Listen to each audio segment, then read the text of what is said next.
Buenas, ¿cómo va? Bueno, ahora vamos a hablar de arritmias cardíacas, y les voy a mostrar un panorama básico sobre las bradiarritmias y las taquiarritmias. Bueno, primero la definición, ¿no? Que es una alteración del ritmo cardíaco, ya sea por ritmos distintos al ritmo sinusal, que es el normal, o por variaciones inadecuadas de la frecuencia. El ritmo cardíaco, diferente al ritmo sinusal normal, es producido por un disturbio en el inicio que tiene que ver con la conducción o con el impulso. El inicio de impulso puede ser sinusal o ectópico. ¿Qué quiere decir esto? Que puede surgir del nodo sinusal o puede surgir de un foco distinto a este, que puede estar en la aurícula o en el ventrículo. Otro aspecto que hay que evaluar es si es regular o irregular y si la frecuencia es rápida, normal o lenta, para hablar en un contexto general de arritmias cardíacas. No olviden este dibujito de dónde se inician cada una de las despolarizaciones y repolarizaciones que van a ser el trazado electrocardiográfico normal. Sobre todo el saber identificar la onda P, que es la despolarización de las aurículas. Es muy importante al momento de distinguir si una arritmia es supraventricular o si viene del ventrículo. También es muy importante el segmento PR, ahora van a ver, sobre todo para los bloqueos. Y también es importante conocer cuánto es el ancho normal del QRS.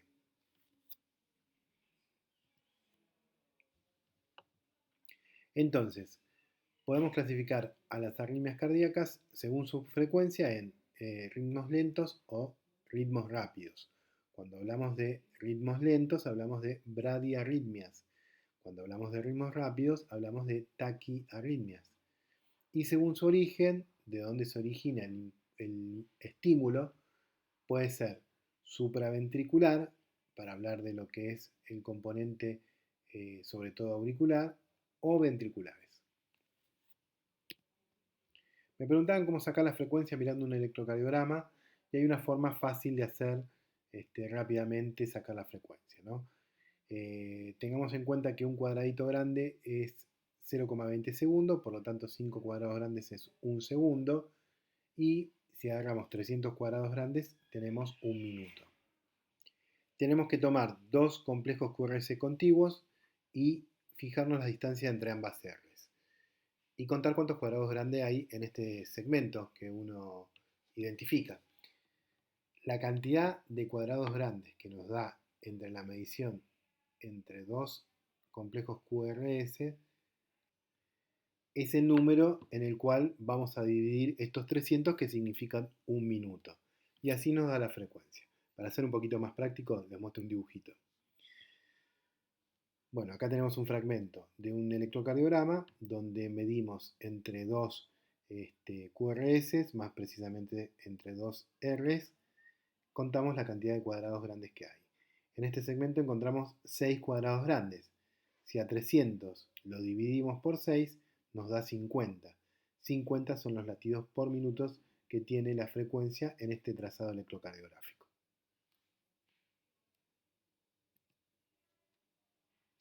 Bueno, bradiarritmias, ritmos lentos. Se define bradicardia al valor igual o menor a 60 latidos por minuto. La bradicardia puede estar presente en sujetos sanos, por ejemplo en atletas, donde tienen un corazón mucho más hipertrofiado y desarrollado y toleran latidos bajos, o puede ser la disfunción del nódulo sinusal, que es donde se originan los impulsos normales, ¿no?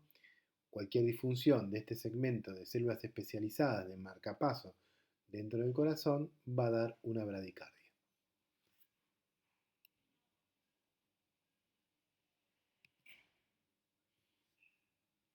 ¿Qué tipos de bradicardias tenemos? Bueno, sinusal, sinoauricular o el paro sinusal, que es cuando ya no funciona. Y según el bloqueo aurículo-ventricular, o sea, del nodo aurículo-ventricular, qué grado de transmisión tiene entre el aurículo y los ventrículos, podemos hablar de bloqueos, que pueden ser bloqueos de primer grado, de segundo grado o de tercer grado.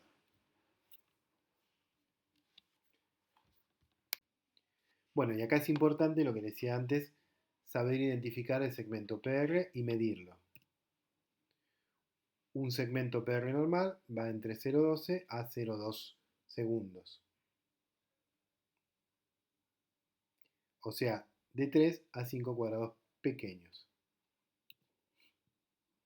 Cuando tenemos un bloqueo de primer grado, este segmento PR está aumentado. O sea, supera los 0,20 de lo que sería un PR normal.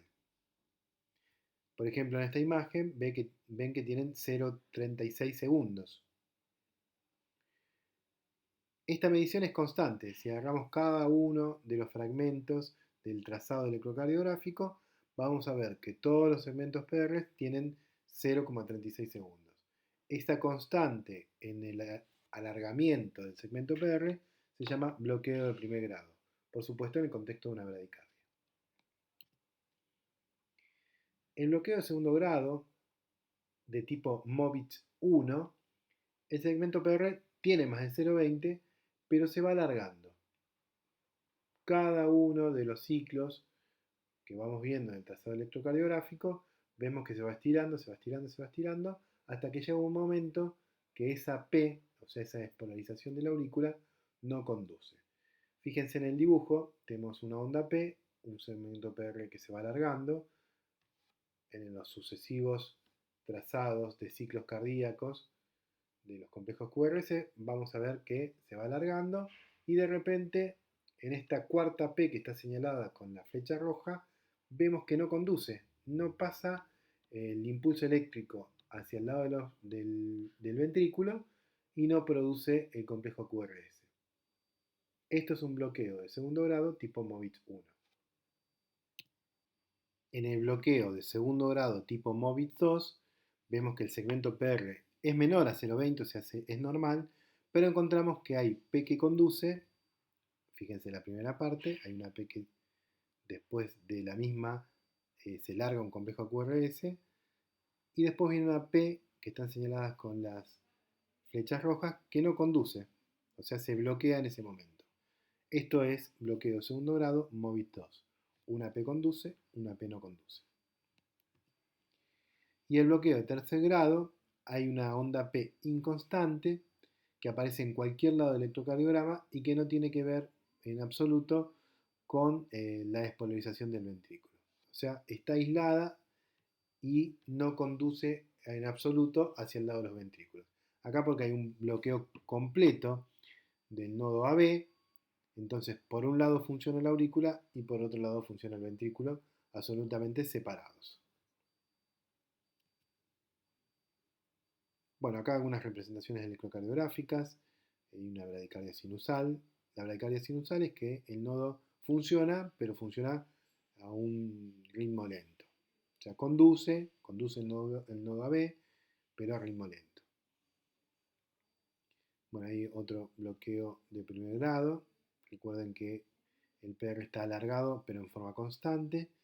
Y hay un bloqueo de segundo grado en tipo MOVIT 1, que se va alargando hasta que no conduce, y tipo MOVIT 2, donde una P conduce y la otra no. Una P conduce y la otra no. Bueno, ¿cuáles son las etiologías? Las más frecuentes son enfermedades coronarias o isquemias, también el uso de drogas, drogas que pueden estar indicadas para el manejo de una hipertensión, como los beta bloqueantes. Hipocalemia, o sea, baja el potasio, hipercalemia, alto el potasio, o también un accidente cerebrovascular. Hay causas intrínsecas del corazón, como vimos recién, las enfermedades coronarias, enfermedades de nodo sinusal, o algunas infecciones que causan endocarditis, miocarditis o pericarditis, o sea, la infección de cualquiera de las capas del corazón, que pueden terminar en una bradicardia. Y como causas extrínsecas, o sea, patologías que no son, son del corazón, son causas externas, bueno, el uso de drogas, como les decía recién, los beta bloqueantes, o la digoxina, que se utiliza para insuficiencia cardíaca, o algunas enfermedades sistémicas, como hablamos del accidente cerebrovascular, hipotermia, hipovolemia, etc. ¿Cuáles son las manifestaciones clínicas que puede causar una bradiarritmia, una bradicardia?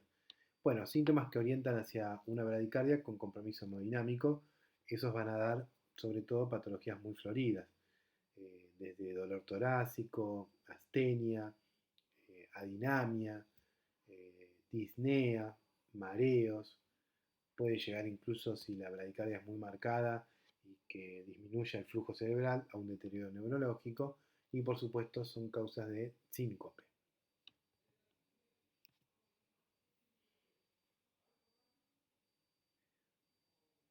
Cuando ya hay signos de shock hipovolémico, estamos hablando de una patología crítica. Por ejemplo, sudoración, insuficiencia cardíaca, hipotensión arterial y un marcado pulso irregular. Pasemos ahora a las taquiarritmias, o sea, ritmos rápidos, situación donde la frecuencia cardíaca es superada a los 100 latidos por minuto. Se clasifican, y acá era que yo les contaba que es importante conocer cuán ancho es el complejo QRS normal. Entonces, por eso se clasifican en aquellas que tienen complejo QRS angosto o normal y complejos QRS anchos.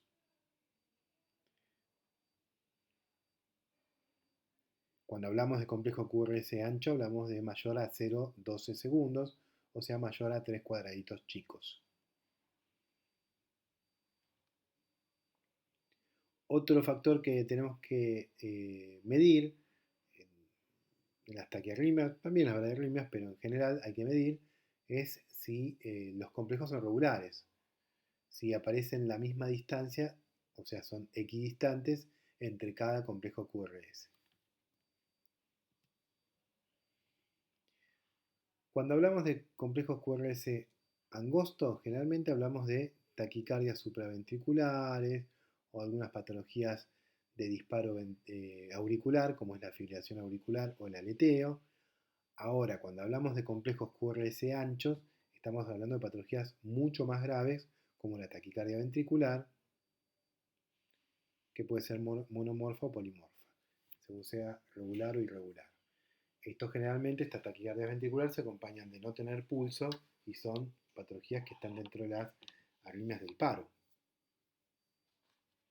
Bueno, ahí abajo un cuadrito con cada una de las arritmias, de las taquiarritmias y con las características del complejo QRS, si hay o no onda P y algunas otras características que ahora vamos a ver.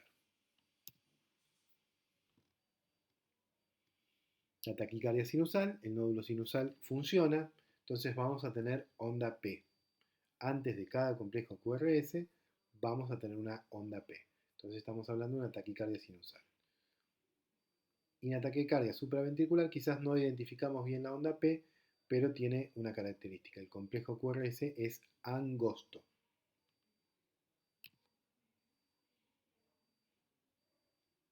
Bueno, acá tenemos la fibrilación auricular que tiene unas ondas muy particulares que son las ondas F que le dan al trazado o la línea de base como si fuese un serrucho. Por eso ondas F.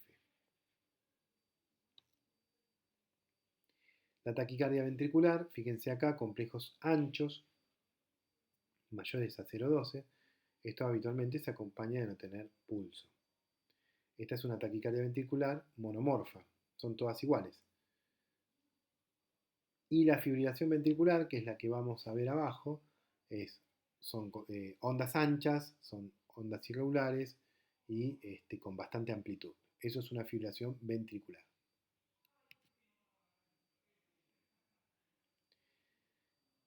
Las taquiarritmias, bueno, los pacientes pueden estar asintomáticos o presentar algún síntoma leve, como son las palpitaciones. Las palpitaciones es cuando el paciente siente el latido cardíaco.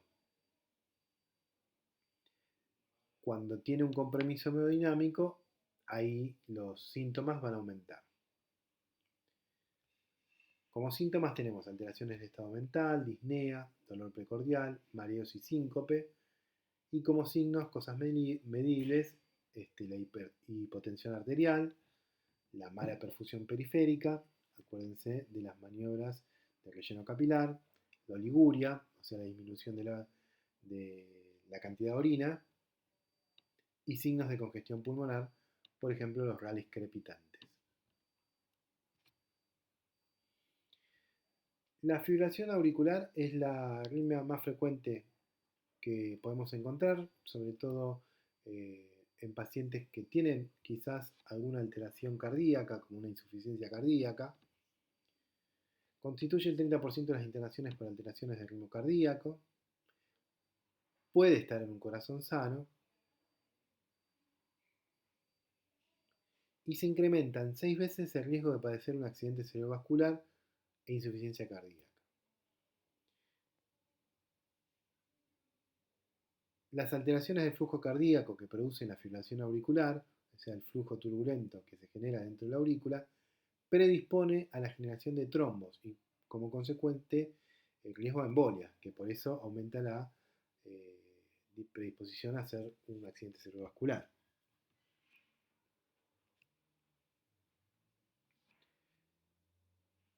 Bueno, en general en un electro y con todo lo que venimos viendo, entonces, ¿qué cosas debemos interpretar para saber si es una bradiarritmia o un ataque de arritmia?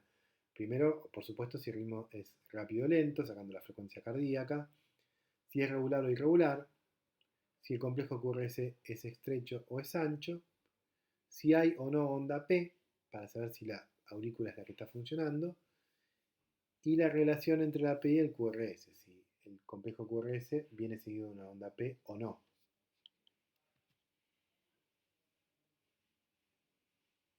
Bueno, este es el dibujito que matiza el valor normal del complejo QRS. Siempre tenemos que tratar de determinar si estas arritmias producen signos o síntomas de compensación hemodinámica, por lo tanto esto genera la urgencia en el tratamiento o no de esa arritmia, o si es algo agudo o si es crónico. Por ejemplo, signos de shock, palidez, sudoración, deterioro del sensorio, lo que es igual al bajo nivel de conciencia, e hipotensión arterial. El síncope, que ya hemos charlado en otra clase, la insuficiencia cardíaca, que ahora la vamos a ver en una próxima clase, que genera edema pulmonar y fallo ventricular izquierdo, que incluso puede llevar a una ingurgitación hepática y yugular, cuando la falla es del lado derecho.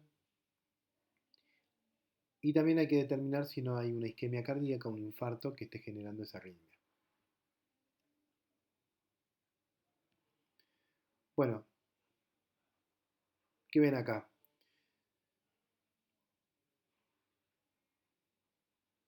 Un ritmo irregular, sin onda P, sin complejo QRS. Esto es una fibrilación ventricular. Complejos QRS anchos, todos iguales, monomorfos, es una taquicardia ventricular. Habría que tomar el pulso a ver si no tiene pulso.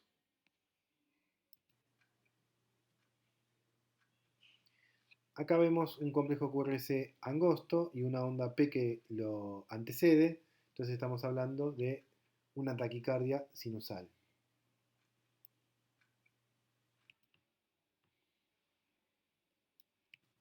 Complejo QRS angosto, difícil ver la P, bastante acelerado, una taquicardia supraventricular.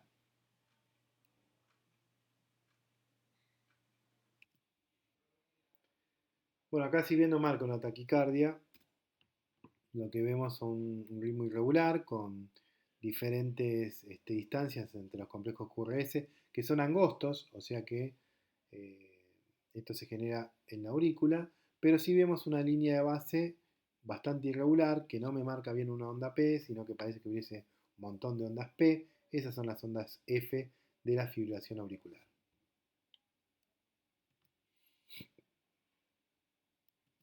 Bueno, por último, acá antes del complejo QRS que es ancho, hay como si fuese una espiga, que es la despolarización del marcapasos. Antes se despolariza el marcapaso y produce un complejo QRS ancho porque los catéteres, la punta del catéter del marcapasos está en el ventrículo.